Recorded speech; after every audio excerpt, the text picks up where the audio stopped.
Assalamualaikum warahmatullahi wabarakatuh. Kami dari kelompok 1 akan mempresentasikan tentang perlawanan rakyat Aceh. Saya Wikairawati sebagai moderator. Perkenalkan, nama saya Maulidia sebagai pemateri 1. Perkenalkan, nama saya Aminatul Zahra sebagai pemateri 2. Perkenalkan, nama saya Nurul Mukarramah sebagai kesimpulan.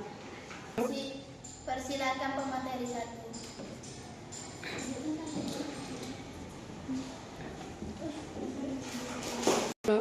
Satu, perlawanan rakyat Aceh. Perlawanan rakyat Aceh yang dikenal dengan nama Perang Aceh merupakan salah satu perang yang berat dan lama yang dihadapi oleh pemerintah Belanda. Perang tersebut berlangsung selama 40 tahun.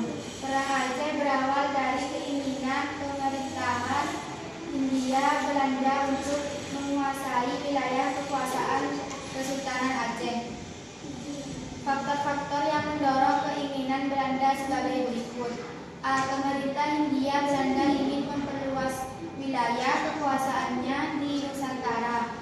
Keberadaan Kesultanan Aceh yang masih merdeka dan berdaulat menghambat gerak perluasan sekaligus melemahkan posisi Belanda di Pulau Sumatera. B. Sejak pintu pembukaan terusan Sudan jalur perlayaran internasional di Selat Malaka semakin ramai, posisi strategis Kesultanan Aceh yang menjadi pintu masuk ke selatan Malaka dapat menjadi titik lemah kekuasaan Belanda di Nusa Tenggara berhasil dikuasai oleh bangsa lain. Persilakan pemateri 2. Pendahuluan perlawanan rakyat Aceh.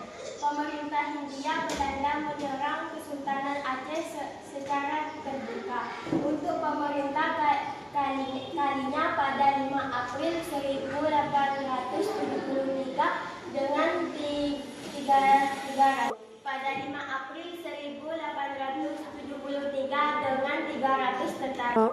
Serangan tersebut dipimpin oleh Mayor Jenderal J.H.R.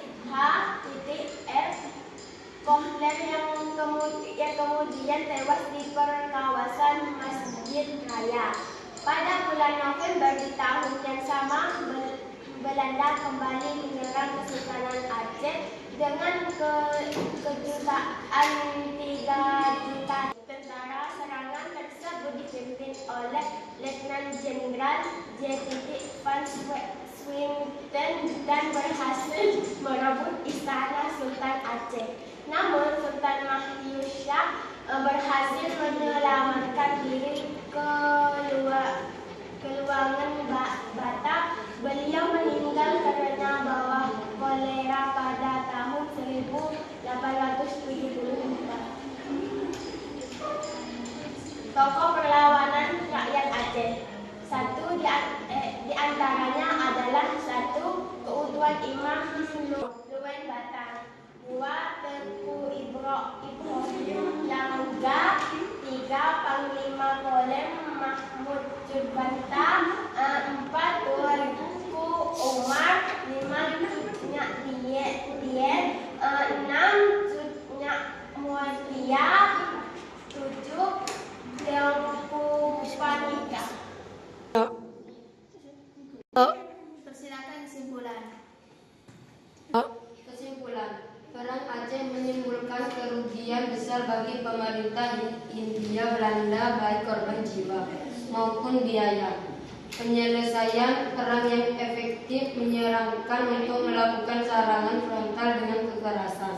1. Persatuan para pemimpin Aceh gugur atau menyerah meskipun perang Aceh dianggap berakhir pada tahun 1912. Perlawanan bersenjata rakyat Aceh terhadap pemerintah Hindia Belanda terus berlangsung hingga tahun 1942 saat Belanda mengundurkan diri dari Aceh setelah Jepang masuk ke Nusantara.